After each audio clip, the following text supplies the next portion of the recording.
در این دهه همگی 5 اویله هست، ولی فرق این دهه از دهات دیگر تنها در این نیست. 5 اویله سالهاست بدون نیروی برق زندگی میکنند. خانواده صنوبر اودینایوا از اولین ساکنان دهه هستند که 24 سال بدون نیروی برق زندگی میکنند. مراجعت های پیوسته آنها به مقامات نتیجه نداده است. ارزا یا پاکت تانگ میدن، همون میان میبینن میرن میگن میریم چورا میبینیم. درباره‌اش ما فکر کردیم. نه که میرن دیگر نه جوابای نه سراغ میدن نه میگن چی عذاب داری.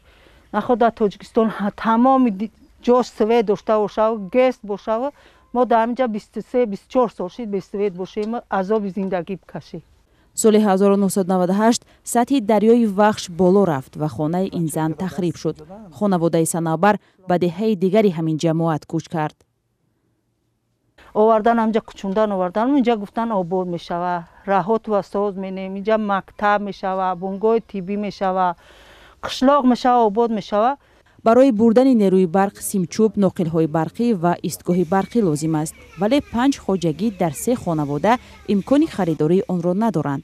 آنها منتظر وعده 24 سال پیش حکومت ناحیه کوشانیان هستند. گفتن مقصد که شرایط نیست برای این 5 خواجگی، مقصد ترانسفورماتور سالباس شیم. ما این همه خیلی زندگی داریم، به برق این همه قصال ما زندگی داریم. نگون تلویزیون گلکونه میبینن. از 5 خواجگی 1 نفر چراغ آفتابی دارد، ولی تنها برای روشنایی چند ساعته است که وقت استعمال خوراک استفاده می شود. تماشای تلویزیون آرزوی ساکنان و کودکان این دهه است. پخت و پز را زنان در آشدان آماده می کنند.